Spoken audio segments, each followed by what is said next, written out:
around the time of Elizabeth's amazing pregnancy and John's birth, the emperor in Rome, Caesar Augustus, required everyone in the Roman Empire to participate in a massive census, the first census since Quirinius had become governor of Syria.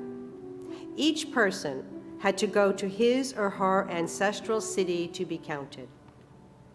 Mary's fiancé, Joseph, from Nazareth in Galilee, had to participate in the census in the same way everyone else did.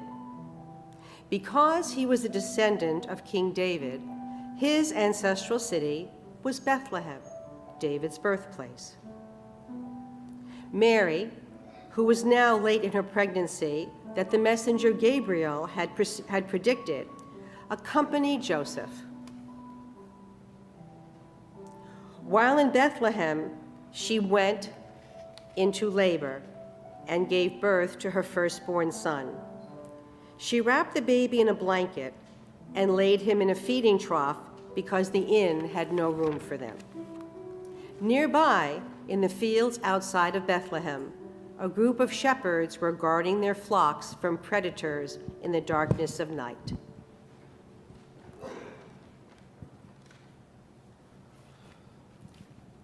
Suddenly, a messenger of the Lord stood in front of them, and the darkness was replaced by a glorious light, the shining light of God's glory.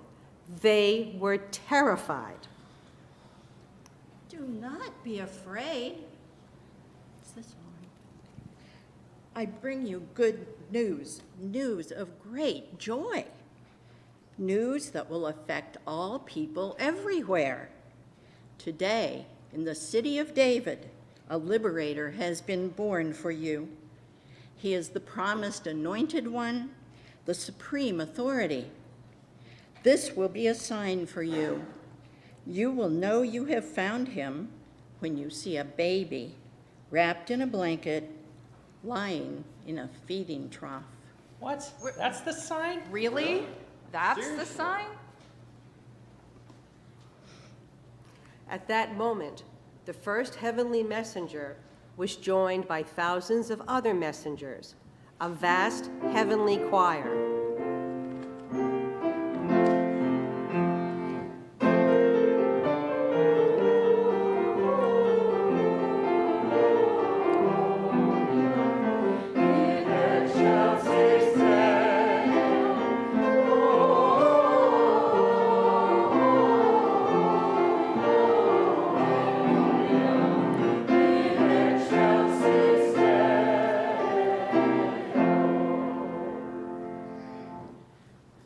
As soon as the heavenly messengers disappeared into heaven, the shepherds were buzzing with conversation. So let me just say, before we really go on with this, I want to get some props here. I mean, look at the two of us. Look how dazzling, man. We got our ties on, our jackets on. I mean, seriously. We're like about to do the dirty work of a shepherd and all. It makes a lot of sense we'd be wearing this, doesn't it?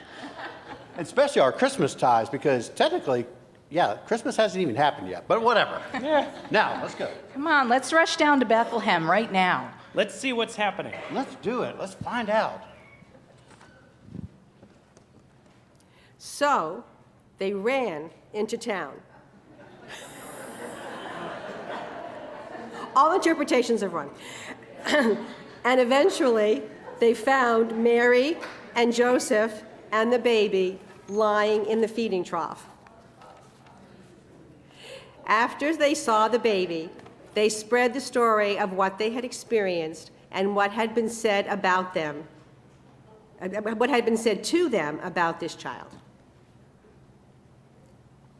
Everyone who heard their story couldn't stop thinking about its meaning. Mary, too, pondered all of these events, treasuring each memory in her heart. The shepherds returned to their flocks, praising God for all they had seen and heard, and they glorified God for the way the experience had unfolded, just as the heavenly messenger had predicted. This is the word of God for the people of God. Thanks be